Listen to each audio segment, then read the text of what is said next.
perkenankanlah saya sebagai pembawa acara untuk membawa acara DPRD Kota Bandar Lampung Ibu Haja Wiwi Anggraini SH.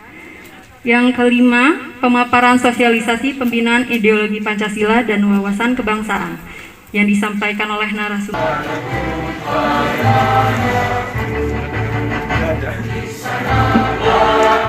Salam sejahtera untuk kita semua. Tapi pun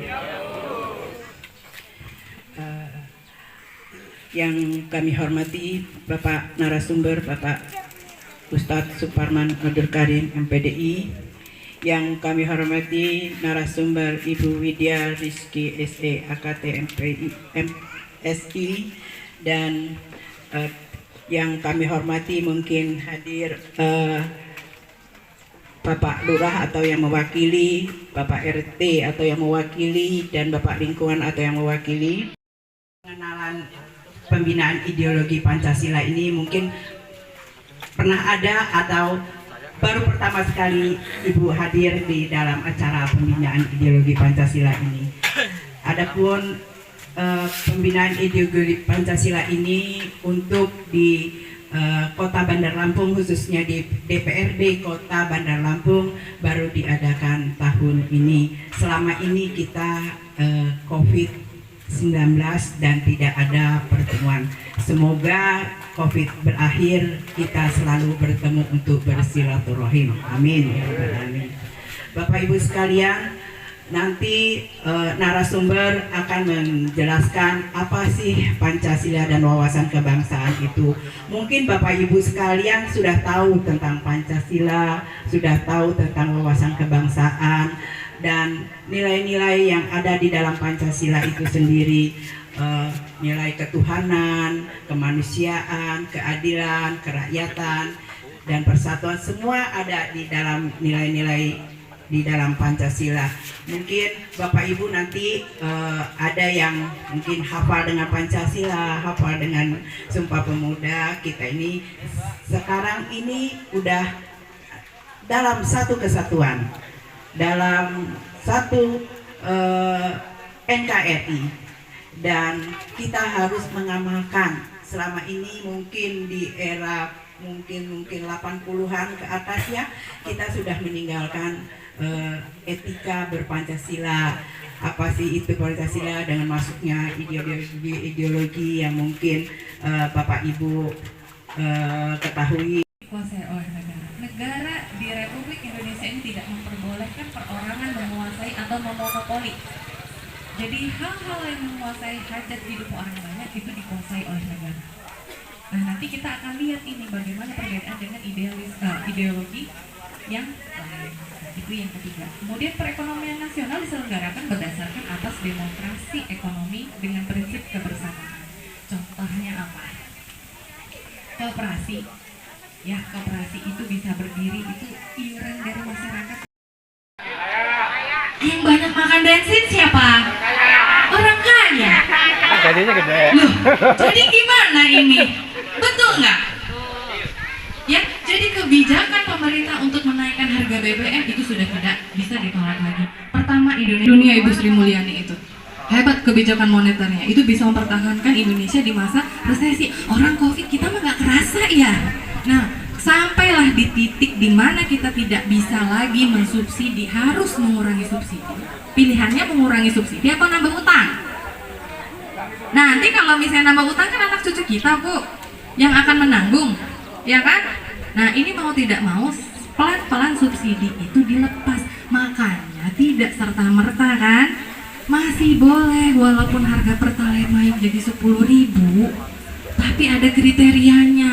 Mobil yang di atas 1.500 cc nggak boleh pakai Pertalite, kan gitu pemerintah buat. Adil nggak? Adil. Kenapa? Konsumen terbesar BBM itu bukan rakyat kecil, justru yang menengah ke atas ya, mobilnya Ferrari, Lamborghini, iya kan? Itu disubsidi sama pemerintah. Iya dong yang nikmatin, bukan kita. Kita cuma naik motor bebek, ya cuma pakai berapa liter sehari. Kita cuma menikmati berapa subsidi dari pemerintah, Bapak Ibu? Sedikit kan?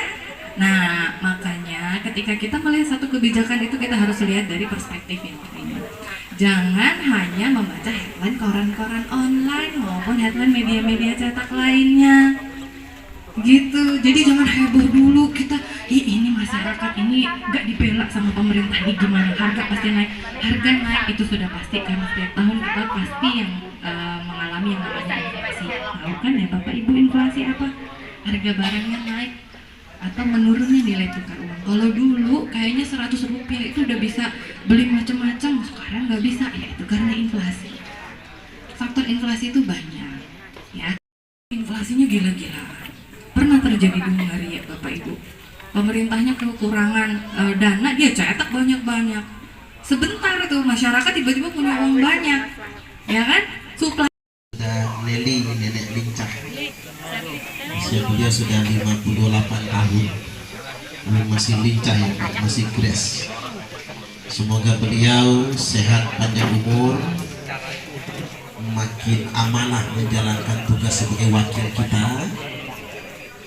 Dan di 2024 nanti kalau nyalon yang terpilih kembali, ya kalau Bapak Ibu lah yang milih. Dan beliau perhatian sama Bapak Ibu sudah hadir di sini.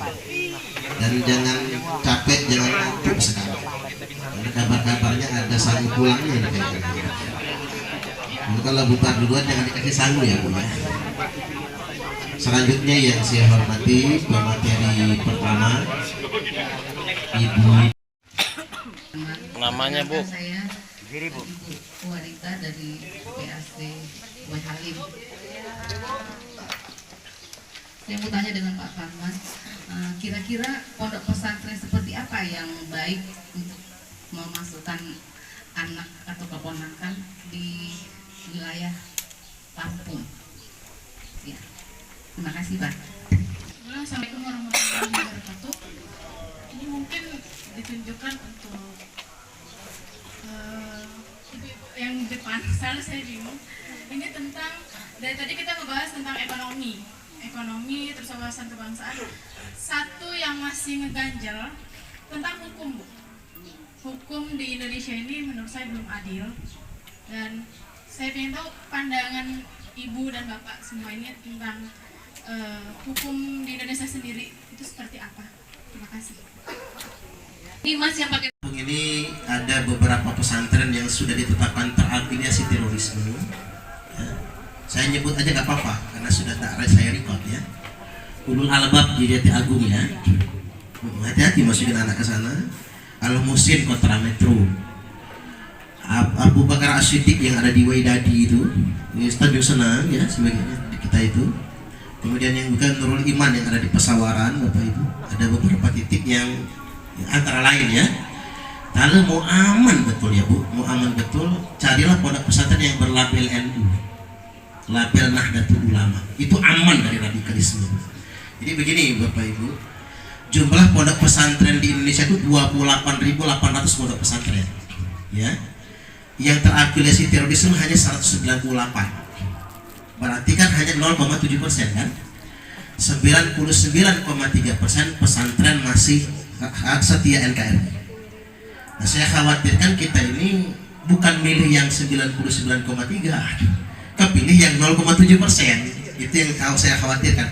Karena alasan gratis misalnya, alasan kayaknya hebat misalnya. Hati-hati yang sedemikian rupa.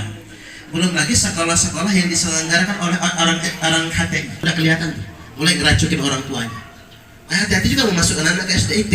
Jangan asal SD Islam terpadu dan lain sebagainya. Ini penting untuk saya ingatkan di sini.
memastikan kepada masyarakat bahwa Pancasila itu adalah dasar negara yang selama ini telah terlupakan oleh masyarakat, dan pengamalan Pancasila itu pada pokoknya adalah amalkan, bukan hanya dihafal tapi diamalkan dalam kehidupan kita sehari-hari, dari mulai kita kemanusiaan, berkeadilan, berkemasyarakatan maupun persatuan, semua itu kita harus mengimplementasikan di masyarakat.